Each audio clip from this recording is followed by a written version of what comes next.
Hi, I'm David Rowe. I've been teaching in the History Department since 1981, and I'm here to talk about my research interests. Like most historians, I think my interests stem from my personal experience and my personal interests in life. And in this case, I have two broad areas of interest. One is American religion and the religious experience of the American people. And I must say, I come by that pretty naturally. I was born and raised in upstate New York in an area of the state called the Burned Over District. And it was called that because of the scorching fires of revivalism that struck the area in the 19th century. And also, the upstate New York served as a home for new religious groups of all sorts. The Mormons, the Shakers, the perfectionists at Oneida community, all kinds of utopians. And I was really interested in that cultural climate of the area. The radical politics seemed to parallel the radical religion. And originally, I was going to examine the political life of the area in the 19th century, but I realized that I couldn't understand politics without first understanding religion, because it was their religious rhetoric that shaped their political points of view. So I looked for a radical religious group that hadn't been studied much yet. And I found one, the Millerites. Millerism was a mass movement in the early 19th century, the 1840s, of people who believed that Jesus Christ was going to return in 1843 to shatter the globe and to bring about the millennium. So the end of the world was going to come in a particular year, sometime in 1843. It was a mass movement, which means that thousands of people followed the preacher William Miller, who was promulgating these ideas. And it led to the creation of several churches and denominations, including the Seventh-day Adventist Church, the Advent Christians, and the Jehovah's Witnesses. After completing my work, my dissertation in 1974, my research provided the basis for 3 articles and 2 encyclopedia entries, and then 2 books on the Millerites, which were the first really scholarly study and the first biography of William Miller that had ever been done. And then many others have followed since then, I'm happy to say.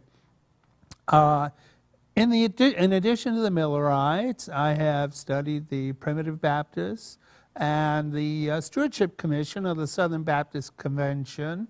And I was commissioned to write a history of that commission in 1996. So I've been really interested in 19th and 20th century evangelicalism.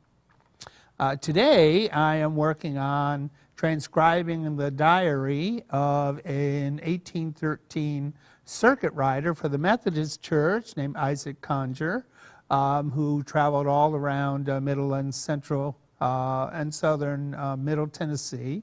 And that's been fascinating because he doesn't fit any of the patterns one would expect of a circuit rider's life.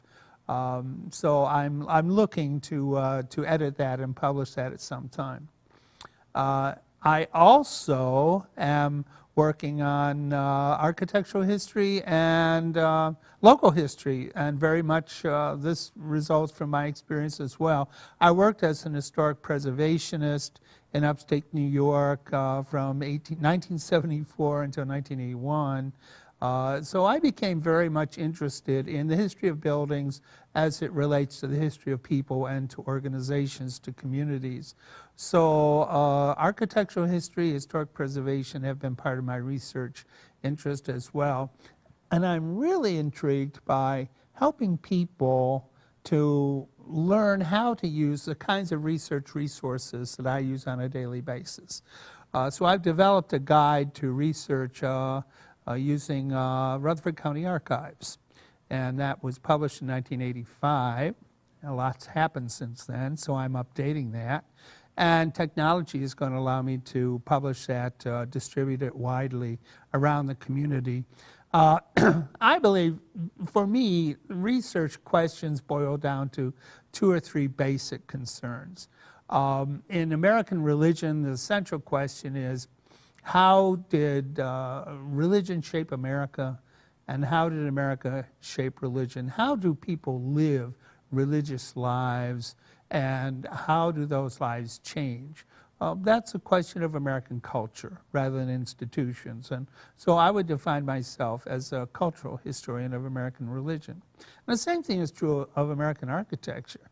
What does architecture, what does local history teach us about the lives of average people? People just like me, who live their lives and probably will never be heard of when we're gone. Much beyond the length of our years, and yet people who have an influence and an effect on those who come after us.